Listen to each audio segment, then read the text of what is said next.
Be be Fatima الزہرا اور be be عائشہ رضی اللہ عنہم ماں بیٹی کے بعد اندر بات ہو گئی تو بی بی عائشہ نے کہا کہ بی بی فاطمہ مجھے آپ سے بڑی محبت ہے، لیکن بہرحال یہ ہے کہ بی بی فاطمہ نے کہا بی بی عائشہ میری ماں ہو تم، لیکن میں تم سے افضل ہوں چونکہ تم بنت صدیق ہو، زیادہ سے زیادہ ابو بکر کی بیٹی، اور میں تو بنت محمد ہوں صلی اللہ علیہ وسلم۔ عائشہ بھی تو عائشہ تھی نا، اسی لیے تو نہیں کہا حضور نے کہ آدھا دین عائشہ سے سیکھ لو۔ بی بی عائشہ نے کہا بی بی فاطمہ دنیا کی باتیں نہ کرو، آخرت بھی کرو، جب قیامت کا دن ہوگا تم علی کا ہاتھ پکڑ کے جاؤ گی، میں نبی کا ہاتھ پکڑ کے ان کے گھر میں جاؤں گا، اب بتاؤ افضل کون ہے؟ بی بی فاطمہ ہنس پڑی، انہوں نے کہا اماں جان آپ کسی کو بات کرنے کا موقع نہیں دیتی۔ ایک کتاب آئی تھی مارکیٹ میں آج سے کوئی 20-22 سال پہلے، کتاب لکھی تھی ایک پادری نے، کتاب کا نام رکھا تھا اس نے مریم ورسز فاطمہ، مریم بمقابلہ زہرا، قرآن کی آیتوں کا غلط استدلال دے کے مریم کو افضل کیا، بی بی کی عزت کو کم کیا۔ کتاب چلی گئی کہ عارف کے عالم دین کے پاس، شاگردوں نے کہا قتل کا فتویٰ چاہیے، انہوں نے کہا موت پادری کو نہیں دینی، موت کتاب کو دینی ہے۔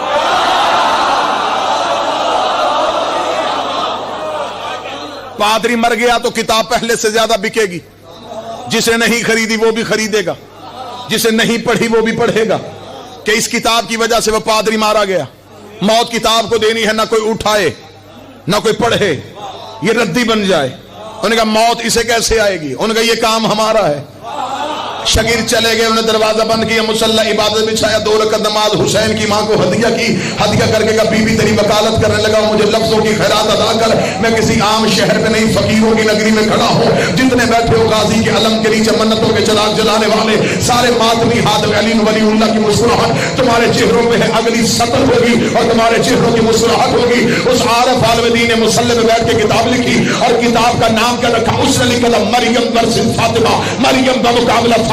اس نے کتاب کا جواب لکھا مریم ورسز فضہ، مریم ورسز فضہ، مریم ورسز فضہ۔ وہ بندہ مجلس میں آیا ہی نہیں ہے جسے جملہ سنا ہے اور وہ بولا نہیں، اس نے کہا مریم ورسز فضہ۔ اس نے کہا عیسائی پادری کو شرم نہیں آتی، مریم کا مقابلہ میری شہزادی سے کرتے ہو، جبکہ جاؤ قرآن اٹھا کے دیکھو، مریم کے سامنے فرشتہ روٹی لے کے آیا، مریم نے دونوں ہاتھ ماتھے میں رکھے، رکھ کے تیرا بھی شکریہ، اس کا بھی شکریہ، تیرا بھی شکریہ، اس کا بھی شکریہ، اس نے بھیجی تو لے کے آیا۔ اس نے کہا مریم فرشتے کا بھی شکریہ ادا کرے، مریم توحید کا بھی شکریہ ادا کرے۔ 3 دن زہرا پکاتی رہی، دروازے میں فضہ باندھتی رہی، 3 دن زہرا پکاتی رہی، دروازے میں فضہ باندھتی رہی۔ تیسرے دن جبریل نے آ کے کہا فضہ میں شکریہ ادا کرنے آیا ہوں۔ فضہ نے دروازے میں، اور جبریل تو شکریہ کیوں ادا کرتا ہے؟ یہ تو ہم نے وجہ اللہ کا صدقہ دیا تھا، یہ تو ہم نے وجہ اللہ کا صدقہ دیا تھا۔ ابھی فضہ گھر کے اندر نہیں آئی، یا آواز قدرت آئی، رک جا زہرا کی کنیز، جبریل کا شکریہ تیرے سایہ نشان نہیں، میں اللہ خود تیرا شکریہ۔ لہجہ توحید کا ہو، لفظ قرآن کے ہوں، زبان رسول کی ہو، تو پھر کوئی بتائے کہ بطول کسے کہتے ہیں۔ میری تو اوقات نہیں، میری بساط نہیں، میری حیثیت نہیں، میری شہزادی کی ذات کی نہیں، اس کی دہلیز کی عزت کر دیتا ہوں۔ میں نے آپ کے سامنے اللہ کے قرآن سے قسم کا ذکر کیا ہے، وہ تلاوت کی ہے، وہ آیت جس میں خدا نے قسم کھا، بندہ نہیں کھا رہا، اللہ کھا رہا ہے، عبد نہیں کھا رہا، معبود کھا رہا ہے۔ قسم وہ کھا رہا ہے جسے قسم کھانے کی ضرورت ہی نہیں ہے۔ آپ کی سوچوں سے کم وقت کی حاضری ہے۔ قسم وہ کھا رہا ہے حضور قبلہ صاحب جسے قسم کھانے کی ضرورت نہیں ہے۔ قسم 2 حالتوں میں ہوتی ہے، بات میں یقین بڑھانا ہو یا جس کی کھائی جائے اس کی عزت بتانی ہو۔ خدا کہتا مجھے اس دہلیز کی قسم جہاں ستارے سجدے میں گرتے ہیں، بادشاہ حسین ان ہاتھوں کو سلامت رکھتے، شہزادی نے ہاتھوں کو کسی کا محتاج ہے۔ مولا حسین عزت عطا فرمائے، گوگل صاحب سیدہ عزت فرمائے۔ خدا کہہ رہا ہے مجھے ستارے کی قسم نہیں، گھر کی قسم نہیں، صحن کی قسم نہیں، دہلیز کی قسم، جہاں ستارے اترتے ہیں جہاں ستارے نازل ہوتے ہیں، پوری کائنات میں تحقیق کے گھوڑے دوڑاؤ، مجھے وہ گھر دکھاؤ جہاں ستارہ اترا ہو۔ اگر نظریں دہلیز سیدہ کے علاوہ کہیں اور جائے نا تو پھر تسلیم کر لینا مخلوق اللہ کی قسم کھاتی ہے، اللہ زہرا کی دہلیز کی قسم، خدا سیدہ کی نہیں، سیدہ کی دہلیز کی قسم کھاتا ہے۔ اور ادھر سے جب کوئی ادھر آ جائے پھر وہ فرشتہ بن کے نہیں آتا،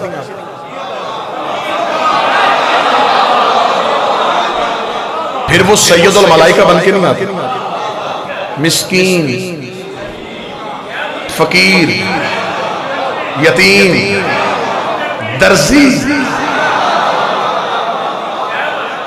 ادھر سے کوئی ادھر آ کے عہدہ نہیں بتاتا، اور مانگ کیا رہے ہیں؟ روٹیاں، وہاں سے چلے ہیں یہاں روٹیاں مانگیں، وہاں سے یہاں روٹی مانگ کے یہاں کے مولوی کو سمجھانے کے لیے آئے ہیں کہ منہ ادھر کر کے روٹی نہ مانگنا، اللہ تجھ پہ لعنت کرے، ہمیں ضرورت ہو تو ہم یہاں سے مانگتے ہیں۔ نبیوں کے سامنے عہدوں سے گئے، مریم کے حجرے میں کھڑے ہو کے اس نے للکار کے کہا تھا انا رسول ربک، میں تیرے رب کا بھیجا رسول۔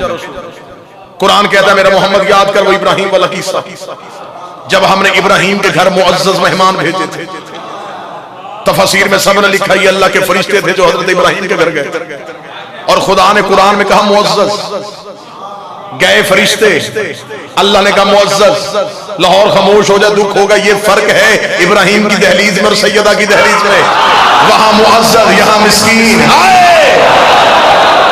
وہاں معزز یہاں یتیم، وہاں معزز یہاں اسیر۔ اگر یہاں سینے میں دل اور وہ دل علی برداشت کر سکتا ہو تو پھر مجھے جملہ کہنے کی اجازت دینا، ان دونوں دہلیزوں میں فرق کیا ہے؟ وہ خلیل اللہ کا گھر ہے، یہ حجاب اللہ کا گھر، وہاں صرف اللہ کا دوست رہتا ہے، یہاں اللہ کا راز رہتا ہے، یہاں توحید کا پردہ رہتا ہے۔ حضرت ابراہیم کے گھر گئے تو معزز،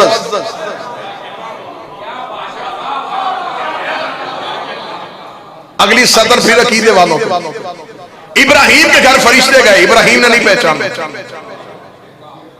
تائید فرمائی سب سے پہلے قبلہ مصباح ثابت ہے، اہل علم ہے، عالم دین ہے، انہوں نے تائید فرمائی بے شک نہیں پہچانا۔ قرآن کہتا ہے کہ ابراہیم کے گھر فرشتے گئے، ہمدانی صاحب ابراہیم نے نہیں پہچانا، سرکار پہچانتا تو جانور سے کیوں کرتا، دسترخوان کیوں لگا، کھانے کا انتظام کیوں کرتا؟ ابراہیم کے گھر فرشتے گئے، ابراہیم نے پہچانا ہی نہیں، ابراہیم نے سمجھا مہمان آئے، ابراہیم خاطر مدارت میں مصروف ہو گئے، ابراہیم کے گھر فرشتے گئے، ابراہیم نے نہیں پہچانا، ابراہیم کے گھر فرشتے گئے، ابراہیم نے نہیں پہچانا، یا تو مجھے ملک کا کوئی کونا بتا دو جہاں جا کے بندہ سیدہ پڑھے اور پڑھنے کے بعد زمین میں دفن ہو جائے کہ نہ پھر کوئی اعتراض کرنے والی انگلی اٹھے، نہ کوئی سوچ میں جانے والا دماغ اٹھے۔ ابراہیم کے گھر فرشتے گئے، ابراہیم نے نہیں پہچانا، سیدہ کے دروازے پہ آگے جبریل نے کہا درزی ہو، پھر سارے کہا مجھے پتا ہے تو جبریل ہے، جو سیدہ کے نوکر بیٹھے ہو۔ ابراہیم کے گھر گئے، ابراہیم نے نہیں پہچانا، سیدہ کے دروازے میں فرشتہ نے کہا مجھے پتا ہے جبریل ہے۔ حضرت ابراہیم کے گھر فرشتے گئے تھے، ابراہیم نے نہیں پہچانا، کھانا لگ گیا، راز کھل گیا، نہ کھانا لگتا شام تک بیٹھے رہتے۔ ابراہیم نے کہا مہمان ہے جلدی کھانا لگاؤ، کھانا لگ گیا، حضور راز کھل گیا، دسترخوان سج گیا، حقیقت آیا ہو۔ دسترخوان لگنے کے بعد ابراہیم نے کہا کرو شروع۔ اب معزز مہمان خاموش، ابراہیم نے کہا کھاؤ، انہوں نے کہا ہم نہیں کھاتے، ہم نہیں کھاتے۔ ابراہیم نے کہا تمہاری خاطر میں نے گوشت بھونا، تمہاری خاطر میں نے دسترخوان لگایا، تمہاری خاطر میں نے یہ سارا انتظام کیا، میں تمہارے لیے اتنا مصروف تھا اور تم ہی کہہ رہے ہو ہم نہیں کھاتے۔ میں مہمان نواز نبی ہوں، میں بغیر مہمان کے کھانا نہیں کھاتا۔ انہوں نے کہا بس تیری یہی وصف تیرا دیکھنا تھا، وہ ہم نے دیکھ لیا، تو کھاتے کیوں نہیں؟ انہوں نے کہا ہم بشر نہیں،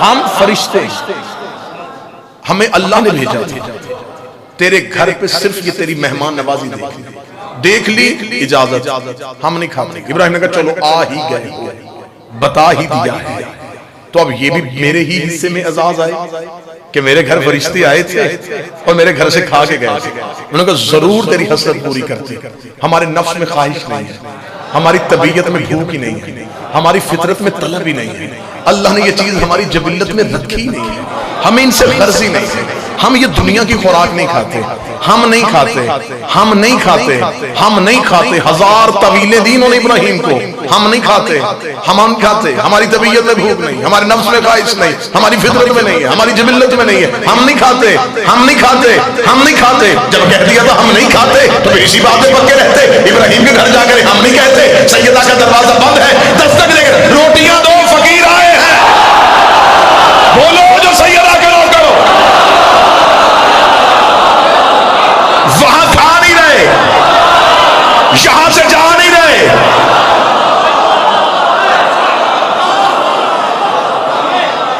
ابراہیم نے کھانا لگایا اور کہا ہم نہیں کھاتے۔ صحن کے اندر جھانکنے کی تو ضرورت ہی نہیں، بندہ دہلیز ہی میں رک جائے، بادشاہ کی قسم گھر کے اندر جھانکنے کی تو ضرورت ہی نہیں، صرف دہلیز پہ رک جائے تو پتا چل جائے اس دہلیز کا عرفان کیا ہے، پھر پتا چلے کہ سلمان کے جھکنے کی وجہ کیا ہے۔ چکر دیا مولوی نے، چکر دیا مولوی